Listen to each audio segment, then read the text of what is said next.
अग्नी सूर्याय नमः। ओम सूर्याय नमः।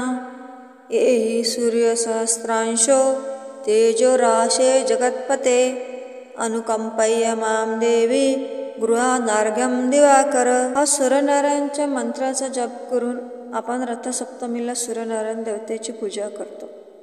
नमस्कार मंडळी, मी स्वाती, माझ्या चॅनल मैं सनातनीमध्ये तुमच्या सगळ्यांचे स्वागत आहे। मंडळ, मी आज या व्हिडिओमध्ये तुम्हाला रथसप्तमीबद्दल माहिती सांगणार आहे। रथसप्तमी हा दिवस माघ शुद्ध सप्तमी या दिवशी साजरा केला जातो। या सप्तमीला अचला सप्तमी असेही म्हटले जाते। आरोग्य सप्तमी, अर्क सप्तमी, माघी सप्तमी अशी या दिवसाला अन्य नावे आहेत। हिंदू धर्मात रथसप्तमीच्या सणाचे विशेष महत्त्व आहे, पण हा सण नेमका कधी आहे आणि त्या दिवशी पूजा कशी केली जाते ते जाणून घ्या। माघ महिन्याच्या शुक्ल पक्षाच्या 7व्या तिथीला रथसप्तमी साजरी केली जाते। या दिवसाला सूर्यजयंती असेही म्हणतात। रथसप्तमीला अचल सप्तमी असेही म्हणतात। या दिवशी सूर्यदेवाची विशेष पूजा केली जाते। धर्मशास्त्रानुसार सूर्यदेवाची उपासना केल्याने आयुर्मान, आरोग्य आणि संपत्ती वाढते, म्हणून रथसप्तमीचे अनन्यसाधारण महत्त्व आहे। रथसप्तमीची तिथी आणि तारीख काय आहे? पंचांगानुसार माघ महिन्याच्या शुक्ल पक्षातील सप्तमी तिथी 15 फेब्रुवारीला सकाळी 10:12 सुरू होत आहे आणि ती शुक्रवारी 16 फेब्रुवारी रोजी 8:54 समाप्त होईल। मात्र उदय तिथीनुसार 16 फेब्रुवारी रोजी असल्याने त्याच दिवशी सप्तमी साजरी होणार आहे। रथसप्तमीचा शुभ मुहूर्त काय आहे? 16 फेब्रुवारीला रथसप्तमीच्या दिवशी स्नान करण्याचा शुभ मुहूर्त पहाटे 5:17 ते 6:59 पर्यंत आहे।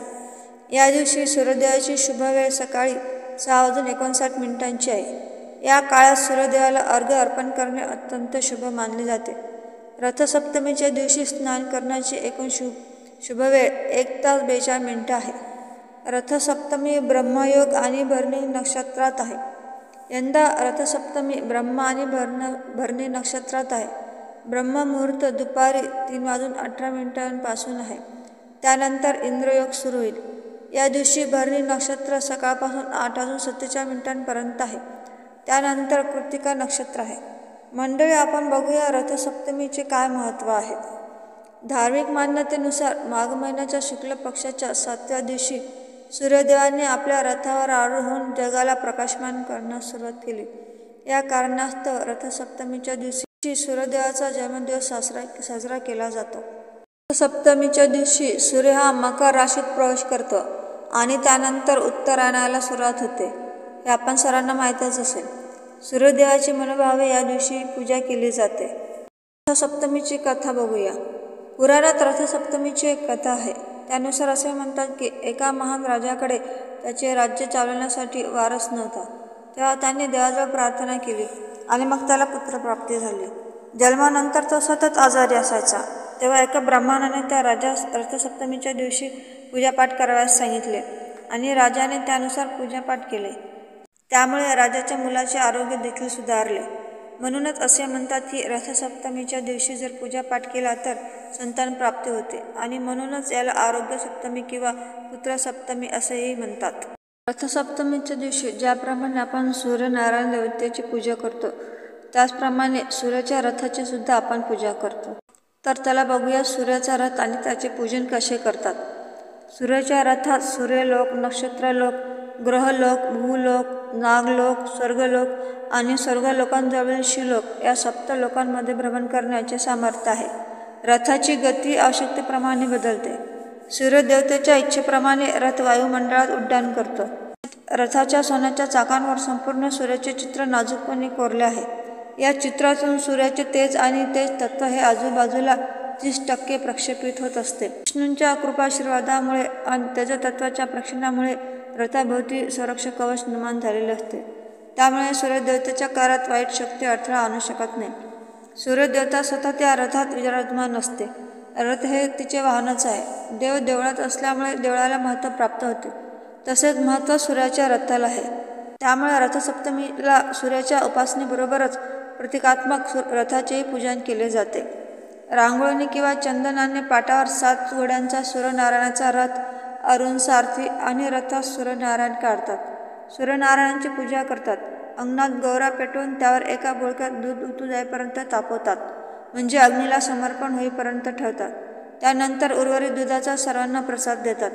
हिंदू धर्मीयांच्या मते रथसप्तमी हा सूर्याच्या उपासनेचा दिवस आहे.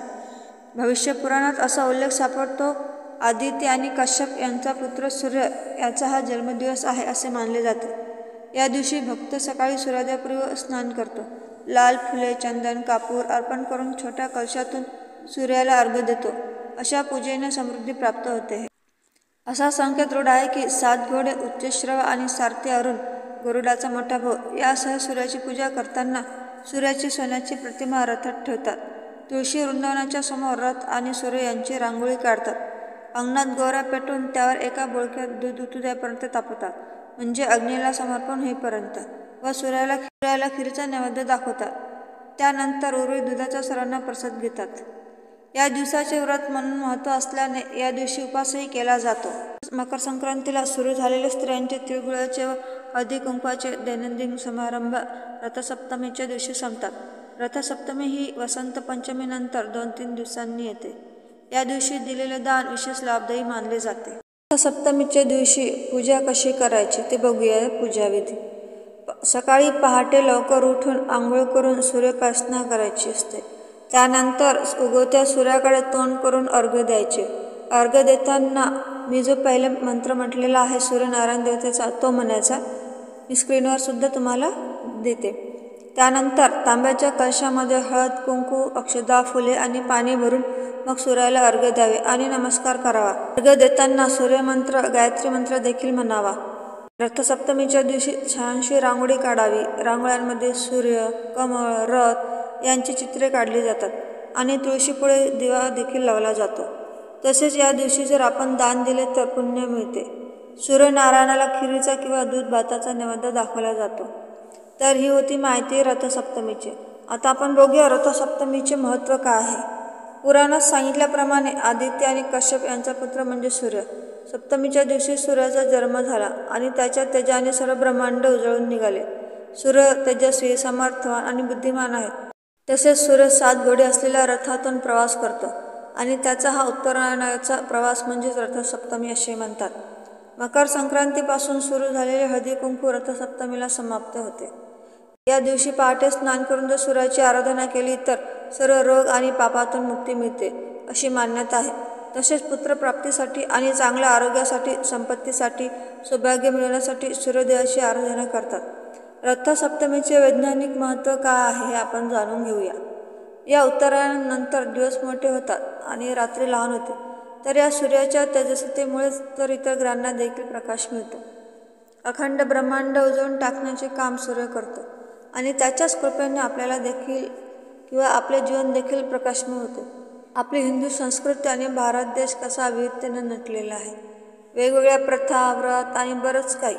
विविधतेत एकता म्हणतात ते हेच. एक गोष्ट जर आपण सर्वांनी पाहिली असेल तर लक्षात येईल की पौराणिक कथांमध्ये थोड्याफार प्रमाणात आपल्याला वैज्ञानिक दृष्टिकोन देखील पाहायला मिळतो. जसे आता रथसप्तमीपासून सूर्याचे उत्तरायण सुरू होते याचा अभ्यास आपण सर्वांनी केलाच होता. सूर्याचे उत्तरेकडे झुकणे म्हणजे उत्तरायण होय आणि ही स्थिती 21 जूनपर्यंत राहते. एक सूर्य जो त्याच्या प्रखरतेने, तेजाने आपल्याला दिपवून टाकतो, स्वतः मात्र तळपत राहतो. त्याच्यामधून निघणाऱ्या प्रकाश किरणाने संपूर्ण जग व्यापून टाकतो. अशा या सूर्याला वंदन आणि हो एकाच दिवशी का करायचे? मला तर वाटते ते रोज सकाळी उठून सूर्याला अर्घ्य देणे, सूर्यमंत्र म्हणणे, तसेच सूर्यनमस्कार घालणे हे देखील जरी केले तरी सूर्याचा आशीर्वाद आपल्याला मिळेल आणि आरोग्य उत्तम राहील. तरच आपले सूर्यनारायणसारखे प्रखर, प्रकाशमान आणि तेजस्वी बनू आणि असाध्य ते साध्य करू. मंडळी, व्हिडिओ जर आवडला असेल तर लाईक, शेअर आणि कमेंट करायला विसरू नका. तसेच असे माहितीपूर्ण व्हिडिओ बघण्यासाठी माझ्या चॅनलला आजच सबस्क्राईब करा. धन्यवाद.